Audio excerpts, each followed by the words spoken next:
మనకేమన్నా అన్యాయం జరిగితే పోలీసుల దగ్గరికి పోతాం. అటే ఇంకా కేసు కోర్టుకు పోయినాక కోర్టులో కొట్లాడాలంటే మనకు లాయర్లు అవసరం పడతారు కదా.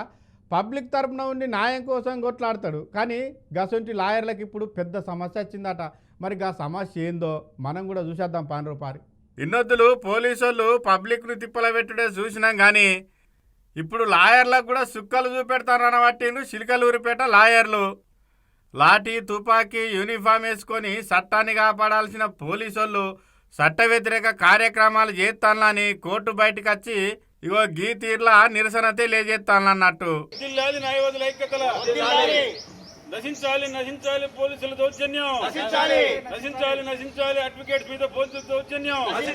పోలీసులకు సంబంధం లేని సివిల్ పంచాయతీలలో ఏలు పెట్టి భూబాధితుల తరపున వాదిస్తున్న లాయర్లను పోలీస్ స్టేషన్కు గల్లలు బట్టి గుంజుకొచ్చి అడ్డమైన బూతులు తిట్టుకుంటా థర్డ్ డిగ్రీ ఉపయోగించుకుంటా టార్చర్ చేస్తానట. కనీసం లాయర్లనే మర్యాద కూడా లేకుండా అవో గసొంటి పోలీసుల మీద చర్యలు తీసుకొని దోషులని తేలితే జైళ్ళకు కూడా పంపించాలని న్యాయవాదుల యాక్టు జీవోని తీసుకొచ్చి ఇక ముందట న్యాయవాదుల మీద గిసొంటి దాడులు జరగకుండా చూడాలని కేసులు వాదించుడు బంద్ పెట్టి మరి మైకుల ముందరికి వచ్చి గీ తీర్ల గోడలే పోసుకుంటారు చిలకలూరిపేట లాయర్ అన్నలు. చట్టాన్ని ఉల్లంఘించి సివిల్ పంచాయతీల్లో తలదూచడమే కాకుండా న్యాయవాదులు ఎవరైతే కక్షిదారుల తరపున వెళతారో వాళ్ళని కూడా కేసుల్లో విరికించడం కానీ వాళ్ళు పోలీస్ స్టేషన్కి పిలిపించి భయభ్రాంతులకు గురి చేయడం, అదే మాదిరిగా థర్డ్ డిగ్రీ ఉపయోగించడం అనేటువంటివి చూస్తూ ఉంటే ఈ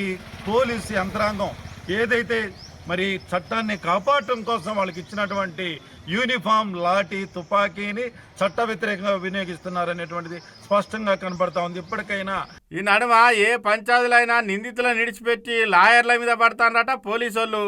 పోలీసులకు లాయర్లకు ఏడిందో ఏమో కానీ ఒక్క తీరుగా గోస పెడతారట లాయర్లను పోలీసులు.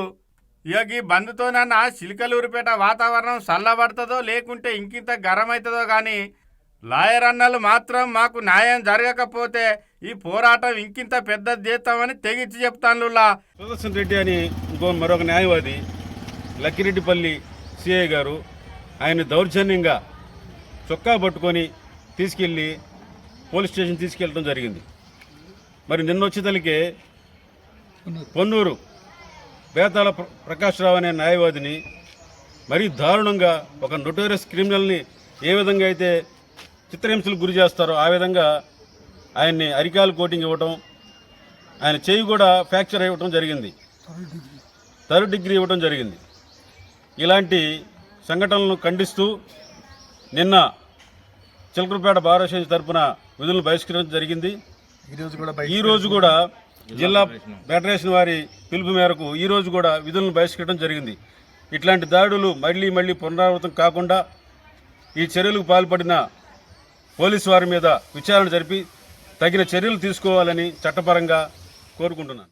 మరికి పోలీసులకు లాయర్లకు నడుమ పంచాయతీ ఏడొచ్చిందో కానీ పెద్ద ఆఫీసర్లు కల్పించుకొని వీళ్ళ నడవచ్చిన పంచాయతీ తీర్చి వీళ్ళని ఒక్కటి చేస్తారో లేదో చూడాలన్న బట్టికి ముచ్చట తెలిసిన పబ్లిక్.